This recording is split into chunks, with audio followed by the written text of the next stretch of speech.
Just because you have a disability doesn't mean you can be anything in life, but you have to put your mind and hard work and resilience. It comes with a lot of things, and that's what Kim and everyone has taught me. Whether it's a participant, it's either a facilitator, I've learnt so much, and I keep on learning every day. I don't ever stop.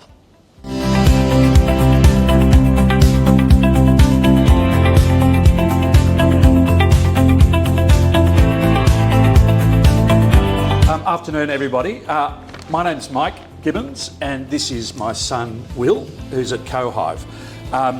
Very quick lead-in, intro to this. After school, it's always a challenge. Like, what did Will want to do? What is he really interested in? You know, where the hell do we go from here? And we tried a couple of SLES programs, different programs, great people. Just wasn't working for Will, and Will's one of those guys that if he's not happy, you learn about it pretty quickly, so he doesn't keep that much of a secret.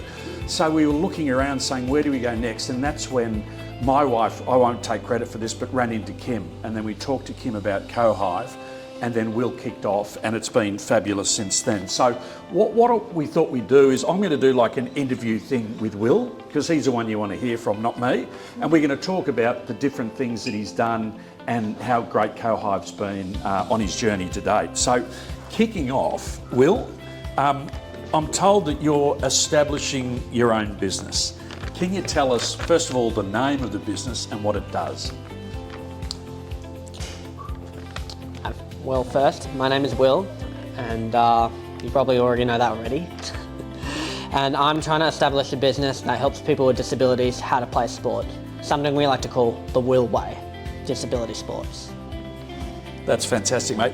And how have Co-Hive helped you to build the business? What are the different things you've done? Co-Hive has given me the time, the resources, and the confidence in every single way to succeed in what is needed to be done to succeed in completing by step. I would now like you to present my Will Way shirt. Here we go.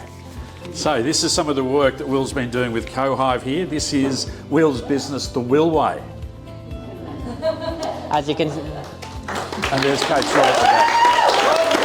As you can see, it has 1, 2, 3, 4, 5, 6, 7, 8, 9 hands in the middle, ready to begin a teamwork and inclusive environment. Yeah, beautiful, mate. Lovely image. And Will's already started doing some work with a few places like Friendship Circle, different camps as well, and sometimes running groups of 20 people. And as a former junior footy coach, that's really, really hard. But I've seen him in action and it's pretty impressive. So I'm biased, of course. Now, Will, you're also studying a course which the Co-Hive guys have started off for you. So what are you studying? Tell us a little bit about it. I'm right now studying a certificate-free in fitness. That's great. And but everything's not always easy. What are the challenges you faced so far in doing the course? I guess one of the biggest challenges is one is the workload, and probably the understanding of the material of what it comes to it. Like each and every module has its own different section. Yeah, and it is. I've looked at some of the stuff that he's doing. They're talking about cardiovascular disease and all this medical stuff. I've got a law degree, but I'm looking through this just going, oh my God, I'm glad you're doing it and not me. But how are Co-Hive helping you get through this, mate? How are you doing that? Co-Hive is teaching me the values of hard work and having a good balance. Still learning each and every day goes by step, rock by rock, road by road, but I'm still learning how to pursue it, and in spite of getting it tough, and despite things go down in the dumps sometimes, you just got to keep pushing on. Yeah, it's great. And that's one of the things Co-Hive have been teaching, isn't it? Resilience, facing on to challenges and getting through them. Indeed. And speaking of challenges, Will, let's talk about public speaking. Now, Will's pretty interested in being an advocate for the disability community, loves media, and I think he'll be good on the media and speaking for that community as well. But he's also been doing a bit of public speaking. So one thing Co-Hive set up was a little public speaking thing he did, which wasn't that little. Tell us about where you did the speech and how many people were there. I first did my first ever public speaking gig at a school called Emmanuel High School. I went to Emmanuel one day, it was Autism Week, and they said they needed someone to speak about autism. At first it was offered to Kim, and Kim said, no, I don't have autism, and she thought she recommended an ambassador.